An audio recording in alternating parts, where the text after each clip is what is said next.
evening, everyone. We are so excited this afternoon to have this program, and I'm grateful for one of our elders in our midst this afternoon.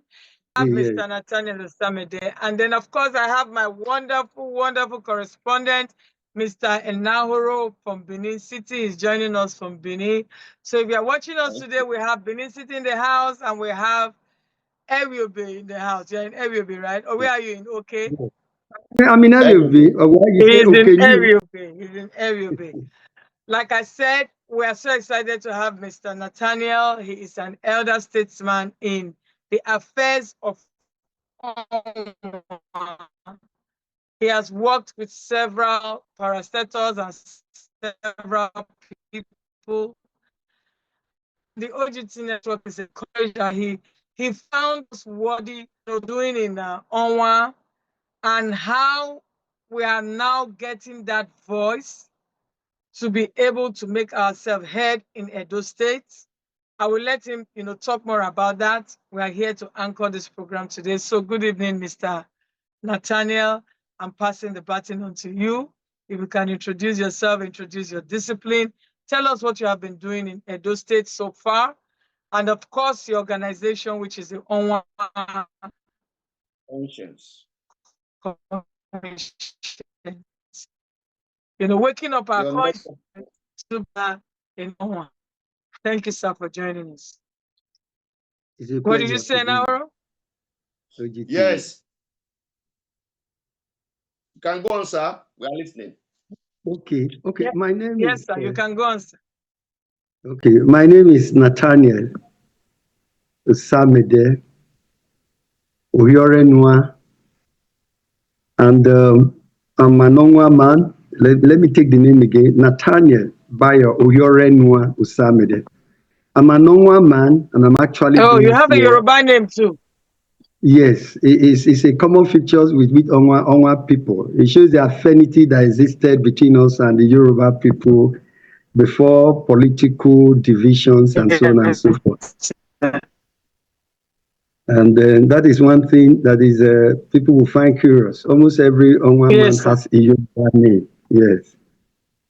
Okay. I live in Onwa basically, and I live in we call the place New, but it's Ora, Ora, FUB.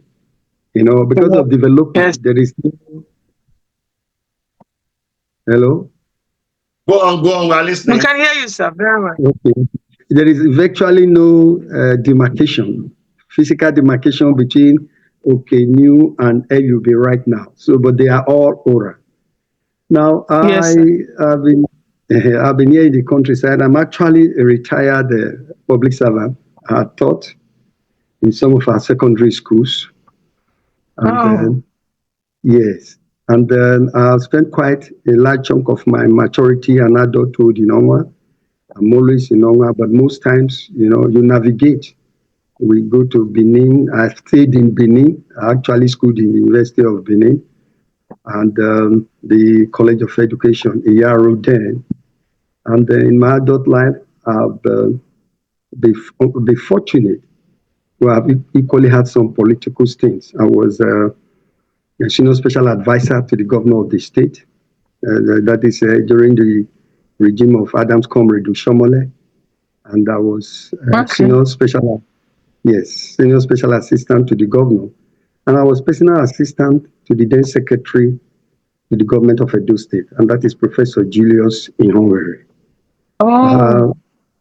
Yes, and I have been working in the rural community, though they are no longer rural because whatever you have in some of those communities in America or what you call the urban area, we have them in Onwa. We have internet connection, we have light, we have water, we have solar. Our problem is just that our roads are not too good. And the Onwa is centrally located, as it were, in present-day commerce and communication. Because you are going from Lagos to the north, these days, because of the very bad express road, people are taking trunk roads, and then Onwa is exposed to a lot of vehicular traffic, a lot of people shuttling between Lagos and the north, Abuja. Those coming from Lagos, they pass through the Ubezi Road. They are in LUB. From LUB, they connect with OK to Ujabun to Afuze, to Iyele, Warake, and then they are in Auchi before they join the major express route to Abuja. So that has exposed us to a lot of interactions with our community people. I've been engaged in community activities. I was manager in Hungary Foundation, which was basically a community-based foundation that was involved in trying to give our people new lease of life, encourage the development of education. Gave more than in my time, I gave more than 300 scholarships to university students, paid for WAEC and NECO fees for indigent students, more than 1,000. And then we bought books.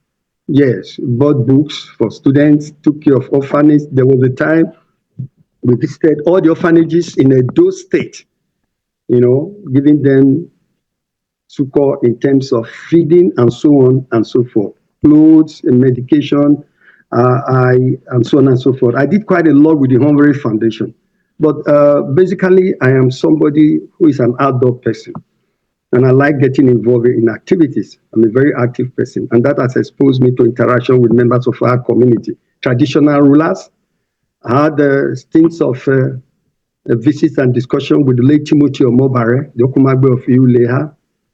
We had a very close relationship to the extent that he encouraged me to help set up some traditional groups for the palace, the Okumagbe Palace in Ijeba, which became an outfit, a dancing outfit for the Oba's ceremonies, marriages, people visiting. He will call me, I will just activate the traditional group. And that was made mostly of students from Uzeba Grammar School. So I've been a house master, and I've been a media-friendly personality. I used to be a regular face on ITV, This Morning on ITV. So there is no network in Edo State, television or radio that I've not spoken on public issues. Political analysis, economic issues, social issues, crime, poverty, epileptic power supply, effectiveness of government policies and programs, taxation, with wide range. I should have more than 100 tapes of recording with some of these television stations, yes, which are still with me. At the time, somebody told me your appearances and features, you need to record them for posterity. So you'll be coming here, we observe that you are never collecting. We advise you to collect this tape. So it has been like that. I was deputy chairman of National Union of Teachers in Onwa West. That was way back. And I'm in the church by the grace of God. Christ found me. I'm a deacon, and I'm a socialite. Amen. In order to boost the social activities, with the little knowledge we had, we were rendering our services as masters of ceremony in local programs. I was one of the oldest masters of ceremony in Onwa, and we are happy that we groom a lot of young men who have taken over from us, though we are still yet to see female MCs. And I've been encouraging some of these beautiful guys to consider. Yeah, so all this we have done. Because when I left Benin and I was coming home, I was told I'm going to work in my local government. It was an opportunity because I didn't grow up at home. I was not born at home. And I was excited at the prospect of going to my community for the first time to stay. Not the one you go and visit grandpa a week, 2 days, you are back to the city. So that encouraged me. And when I came, I saw a lacuna. I discovered there was a breach. There is no deliberate actions on the part of those our brothers and sisters, our elder ones in the city, to come home and try to sensitize our people, to give them a sense of direction, to bring in new trends, innovations, things that were happening in Benin City, Lagos, by virtue of our opportunity to travel. So that became on me. So when I got to Zeba was my first port of call. I got into the community, interacting with all kinds of people. So I think I have a legacy in Zeba. If you say Uncle Nat, there's virtually in any part of Iuleha. Ways that are known, yes. Now the popular up to Sobe, You know, we tried to set up drama group. We tried to set up social dance. I was very active in sports. I was a bronze medalist in Edo State Sport Festival. I played handball. I played basketball. At the time, I was a bicycle rider under the Edo State Sport Council. But we didn't pursue those things because we were already working at that time. So all this we did to create, to sensitize our people and say, even though you are a teacher, even though you are, as a young man, you should be able to participate in some of these things. And thank God today, because there are a lot of children growing up there who say, sir, I want to be like you when I grow up. What do I need to do? We're able to mentor them. And we saw that vacuum. We were able to mentor them. And that became a strong hold on our staying so much in the locality. Because at the time, I wanted to jump out like a young man to be where you are now. But you see, that pull and the vacuum was a compelling force why we had to stay behind. So even in the church, I was an interpreter in Uzeba, St. Luke's Church in Uzeba. I was an interpreter there for years. Just to try as much as possible to speak this our language, to go deep into it and interpret why the preacher was preaching or is preaching. I interpret in Uleha dialect. In short, I speak Uleha dialect very fluently. I speak Ora fluently. I speak Emai fluently.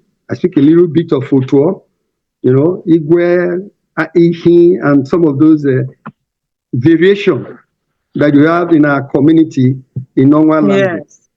So I would say I have been on ground for a long time, and that exposes me or predisposes me to understand, to know exactly some of these issues we are facing without political coloration. Because some of my opinion may be subjected based on my own person, my own perspective. But by and large, there are things that we can put on a universal table and they will not be lacking. So I've been involved in politics. I have contested the chairmanship of Onwa local government before. We didn't succeed. We know how our politics is. We know the current mentality of Nigerian politicians. There is a way they push a critical percentage of the political class, that is the elite. Those of them who are in charge, they have a disdain for the elite. And then they put them aside, especially those of us who are in the local areas, who have come from a different mode. The traditional politicians, they resent our presence and they keep us out almost completely from activities of the political parties in the local environment. And that is very disheartening because you now see who are in charge not having the proper understanding of what politics is, the function of political parties, and what politics is supposed to be for the people as a tool of re-engineering the social, economic, and political lives of the rural people. You know, so but that notwithstanding, we have heard on, we have been there, we deposit our feelings here and there, and once in a while, we do virtual interview. In the last 3 weeks, I've had 2 interviews by ITV, even here in Sabogina Ora. It was done by virtual, speaking of very sensitive issue, like the hunger that just ended the United Nations 80th anniversary. And then we talked about the return of Fubara Similaye. Those were the recent recording I've just done right here in Nairobi. Now, there was a call because we've been observing the way Onwa is drifting or has drifted, not even drifted. Onwa has completely drifted. Before now, like I tell people, the Onwa people form the bulwark of the civil servants when Edo State was created. The Midwest State was created from the old Western region. The major people that had the fort that developed the civil service of Midwest were Onwa people. So those some of them who were with Western Nigeria, you know, in ministries, parastatals like railway, public corporation, you know, those old post-colonial institutions that helped to build Nigeria. Those who started the Midwest were Edo people. And one of the early permanent secretary was an Ora man. S.D. Ora man, head of Surveyor General, an Ora man, Dr. Leti Mufode, secretary to the government of the Federation. And so there are so many. I can't easily recall now, but maybe as we progress in this discussion, I will remember some of these things. Anongwa were never dominated either by the Akoko Edo or the Isako people. But you see, I would say this syndrome of once we leave home, we don't want to come back. And especially the mistake made by some of our forebearers in trying to convince us, in telling their children, their offspring, some of the negative things that are actually not true about the Onwa people and about coming home. There are issues we must discuss. For instance, you talk about they believe in witchcraft or wizardry, that when you go home, your people will suck your blood, your people will kill you. All these are myths, you know. There is no way people don't die. For me, most of the reasons why people died in the early 60s and 70s was as a result of ignorance. What we know now, we didn't know. Most of those people purported to have been killed by witches that were victims of diabetics. And you know, our people, the major component of our food is pan-ema, yam, pounded yam, which is very starchy, you know. And then you eat eba, gari, you know. And then whether it is asagwa, which is porridge, is carbohydrate, you know. Whether you pound the cassava to make fufu, it is carbohydrate. You eat ema 3 times a day. In short, I know some of our grandparents who ate pounded yam, the men, especially every evening. You know, though somebody might want to argue that some of them live up to 80, 90. Yes, but you see, they were used to eating fresh food. There was no caution of how do I call it now? There was no, exactly. There was no processed food. The quantity was very low. There are some of our grandfathers who can count the number of times they ate rice before they died. It was just ema, and then you must cook their soup every day. It's a new pot of soup. Fresh. With plenty of vegetable, plenty of and so on and so forth. So they were able to balance their diet and they lived long. But you know, because of ignorance, we've had most of our brothers and sisters who died there were victims of witchcraft. So there is nowhere there's no witchcraft. Even in America, where you are, Miss Rita, there are witches and wizards everywhere. In fact, they fly during the day. Our own is at night. We see them during the day. With their witches' broom. With their witches, we see them hovering over. We're about to celebrate what they call a Halloween. They dress up as witches and wizards, and they celebrate it. They are proud to call themselves the devil and the witch. Proudly, they are celebrating it. But it connotes negativity because of the presentation and the narrative surrounding it. You know, and we are saying that, but I believe that there were some people who use such craft, such knowledge. It's an advanced form of knowledge, but it borders on the esoteric or the metaphysical. But they use it to promote their children. There were cases where some persons were told lifted up their children. Exactly. So, but the negative narrative became stronger, and that is why you find a lot of people once they leave, don't want to come back. And the irony, one of the biggest mistakes the Onwa man makes is when he hears an Onwa man speaking in public in a different environment that is not Onwa, the man, he bolts, he changes direction. It was so deep to that extent. People didn't want to. Thank you, sir. Let me take you up on that. Are you hearing me, sir? Because what you just said, you are right. Because I've been to so many places when they will tell them you are from Ura and you are speaking your dialect with them. Along the line, you see them, they will stop talking.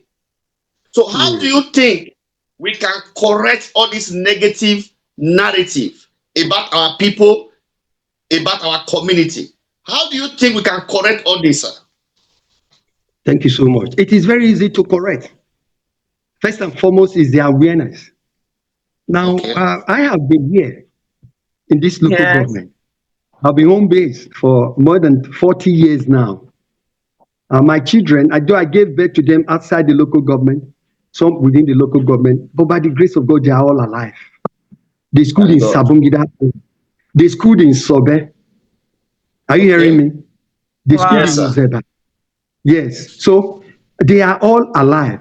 And even before I gave birth to them, I used to go home. The issue is this, and that is where the Onwa Conscience Forum comes in. We are trying to sensitize our people to erase those negative narratives by possessing our story, by telling our story by ourselves. And then we are the best people to tell our stories. Those who tell our stories depend on haphazard information. They depend on hearsay. But we live here. I have been in Onwa. A lot of young men have been in Onwa. There are people who, like very many, I can call names across the Onwa nation, from Otuo to Aroko, to Ikin, to Yede, to Warake, to Era, to Sabongida Ora, to Zala, to Homora, to Sobe, to Iviaro, to Afuze, to Oyongu, to Uboa, to Uji. These young men grew up. There were those of them I taught in the secondary school. Who after leaving secondary school went to Ekboma. From Ekboma, they graduated, they have jobs. I can count more than a dozen that are in very lucrative executive positions in both private and public places. There are very prominent Onwa sons and daughters. You understand? But because it's a public entity. Yes, can I say something? I feel, this is what I feel. And that is the reason why I started OGT Network, right?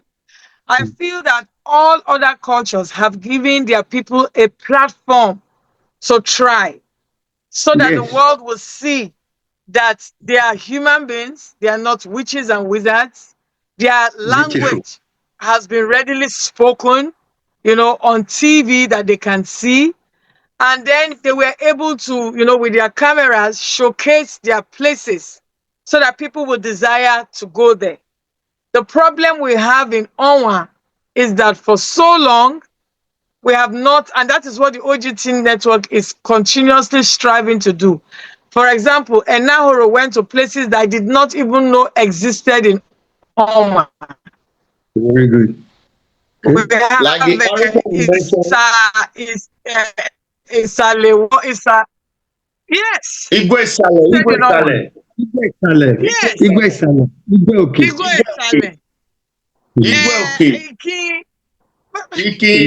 The only places we might have known, so that even people who came from Onwa, let me say something. Even people that came from Onwa will readily say they were from Sabongida Ora. But if you dig deeply, you will discover that they were from all these smaller villages. So the places that people knew was Sabo, and even Sabo is not the right name. We readily, you know, acquired that name that the Hausa man gave to us, and we sat with it. We didn't even contest it. So that today, if you're standing by a Hausa and you tell them you're from Sabongida Ora, they laugh at you. They laugh at you. When I was in school, I went to Ahmadu Bello University. When we were introducing ourselves and say where we were from, and I told them Sabongida Ora, they told me I was lying. There's nowhere that is Sabongida in Edo State. You know, and at that time I did not even know we were called Ewiobe. You know, I told them that is the name of my village. I don't care what you say. I am Sabongida Ora. But now that we're able to, you know, go around with our cameras, and people around the world, and even those that have left home forever, we say, hey, this is my village, oh, you know. We are beginning to make people come back together. Yes, it's a beautiful thing that you are doing, Rita. I was coming to that. Yes, sir. I was trying to go into the activities of the Onwa Conscience and why we have negative issues. The Onwa people are not telling their stories. Yes. Okay. The Onwa people are not developing literature concerning their origin. The Onwa people are not putting there in the public domain the historical facts concerning their origin, the potentials, you know, the myths, you know, the totems of the Onwa people. There is no deliberate effort. There is no section of the society or the community, even those who wrote testing on the Onwa people as part of the qualification for a BA in history, maybe for social work and so on and so forth. These works are not even in the Onwa public domain. So there is nothing in the Onwa public domain for even your children and my children to read, to give them an understanding. Worst of it is the stoppage of the teaching of history in our secondary school. And that is one of the greatest disservice. That is one of the greatest cutoff the government has done to generations, who studied history and the ones who were born after the government ban. It is a terrible thing. A people without a history are a people without a future. A people without a culture. And now when you talk about the culture of the people, we are talking about the land, that geographical location. And when you tamper with the culture of the people, when you tamper with the land through political adjustment, creation of local government, creation of communities and states, you are directly truncating, you are directly destroying the sensitive fiber that band people together with under one affinity of a tribe, of a nation. So with what you are doing with OGT network, you are writing, trying to rewrite. You are contributing to modern literature of the Onwan man. The Onwan man who seems to have identity because of negligence, because of lack of interest.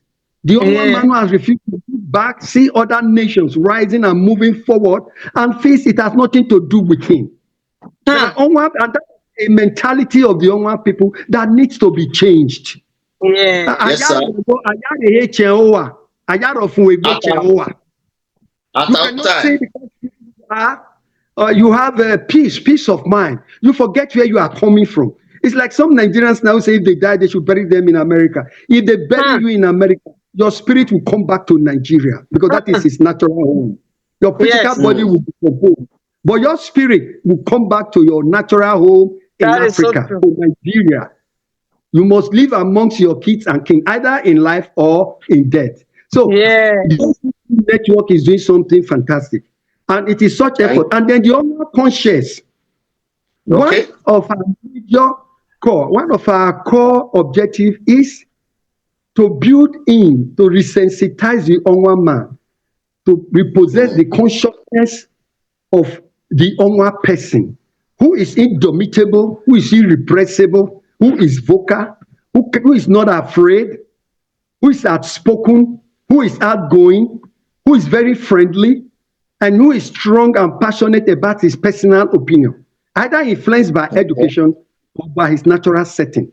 And a normal man does not play second fiddle.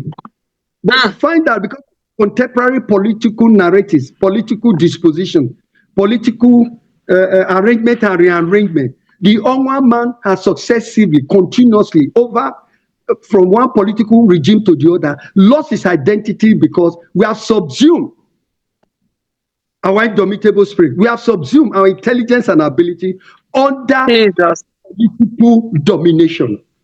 And that is the bane of the Onwa man right now. We are trying to regain our political identity. And that has become a problem because over time, we have accepted the dominance. This is a public forum. You see, but say this, there are other nationalities that are dominating the Onwa people in Edo State. Before now, but because of political opportunity and opportunism, and because of the negligence, gross negligence, personal selfishness and greed of some of our politicians who have been on the stage before now, they don't look home. They don't look back home. We vote them in, they go there, and they forget that they are Onwa people. They don't relate with the great truth.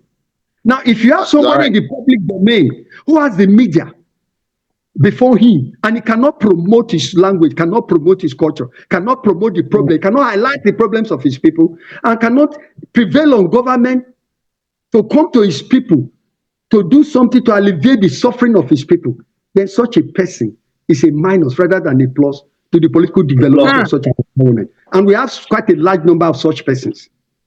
And that is why the Onwa conscience has come up to say, we want to, how do I call it now? There should be a rebate of the Onwa nation, which there should be a rebate of the Onwa man consciously. We are trying to assert the psyche of the Onwa people. We are trying to make them to see their political position at the bottom of the ladder.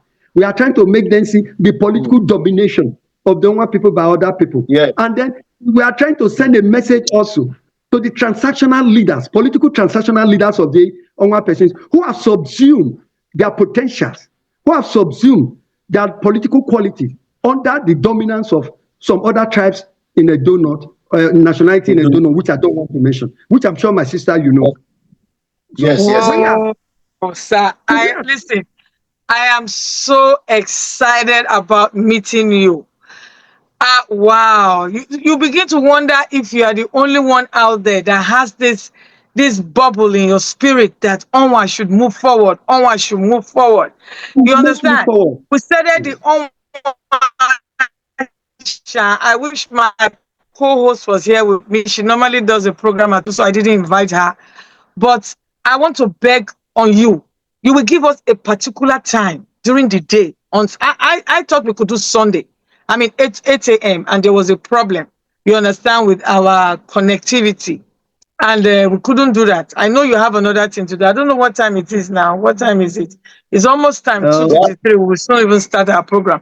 But I want us to coin a name for this program, which is, of course, you already have Waking Up the Onwa Conscience. I don't know what it will be.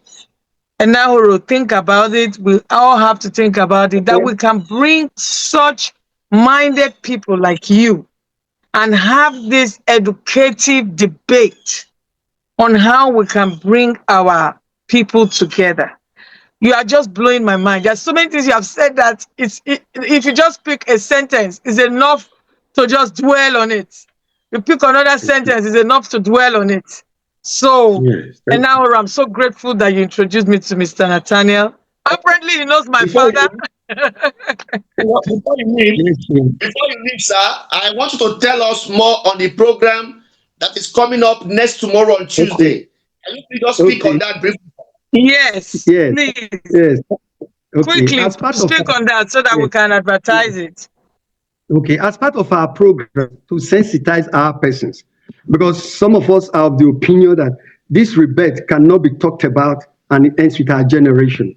Like when we were discussing, I impressed it upon my co-conveners that we need to catch them young. So we need to bring around both our own sons and daughters in the tertiary institutions and even at the high school level to begin to build into them this consciousness.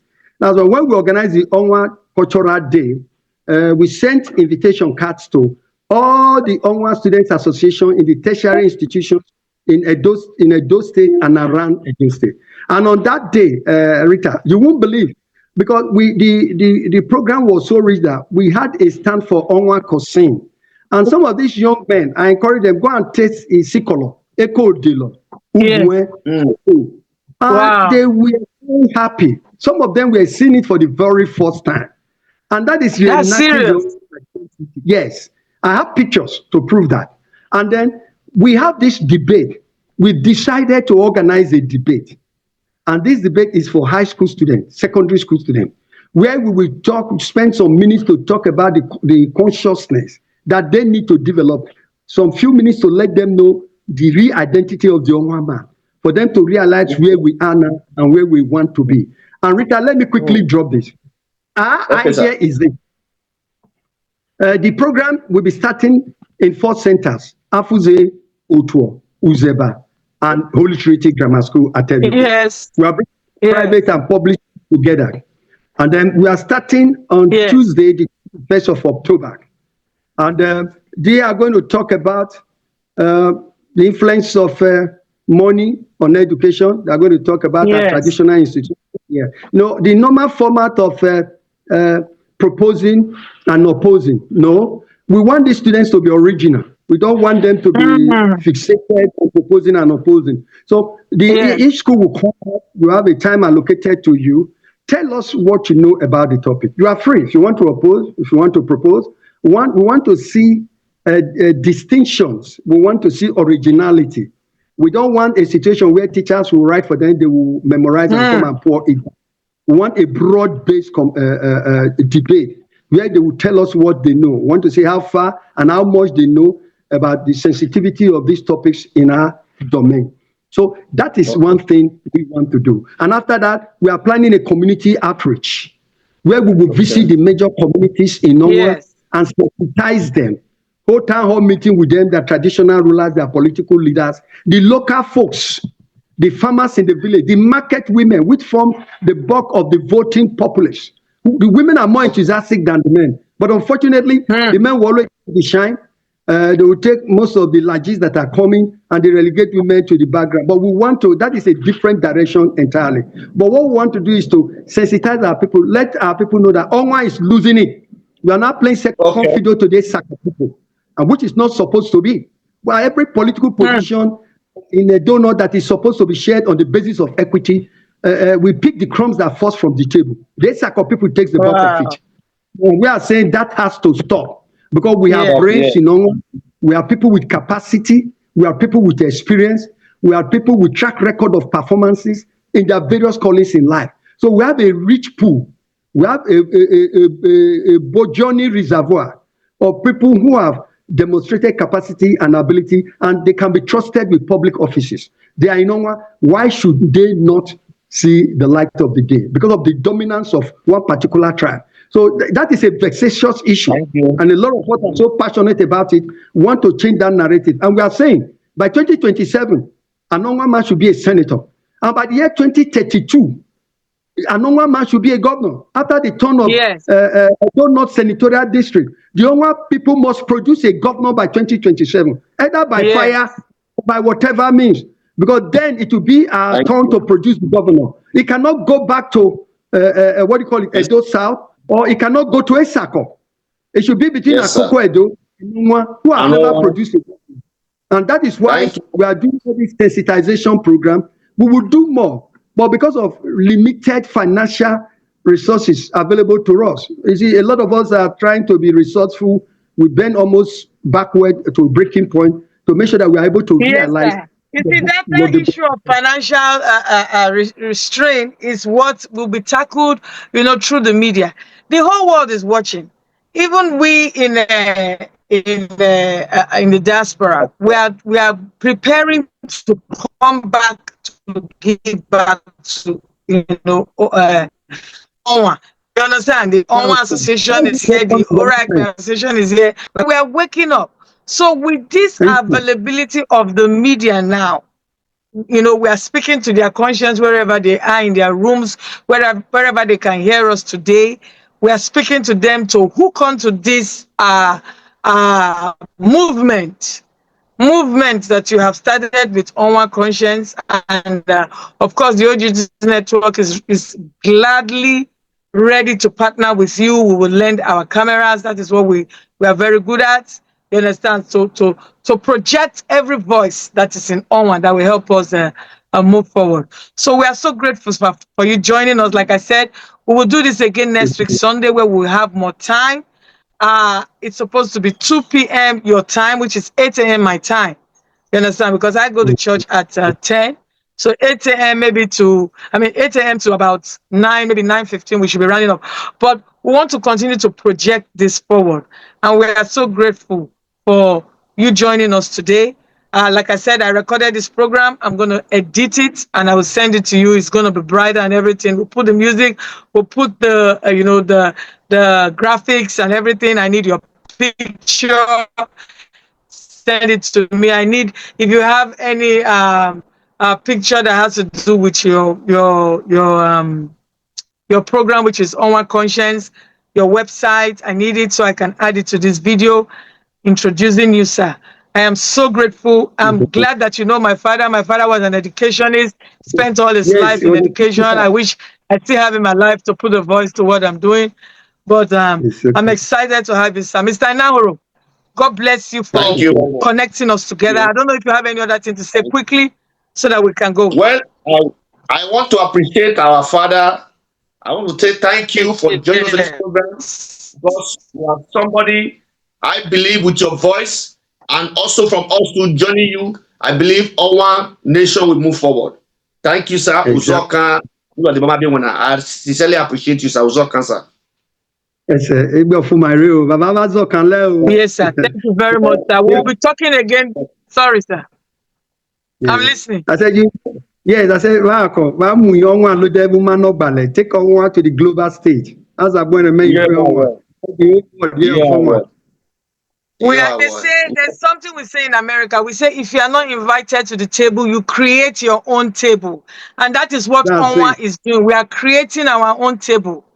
We are not waiting for them to invite us to the table anymore. No. We are knocking our table together. We are shining it. And we are inviting every Onwa son and daughter to the table to eat. Because there's plenty for us to eat and to gain by being sons and daughters of Onwa. The Onwa narrative should be done by the Onwa people. Strangers should not tell our stories for us because they are strangers at the end. Tell our story. Yes. Thank you, sir. Thank you Ourselves. so much. Thank you very much, sir. Yes. Yes. Good night.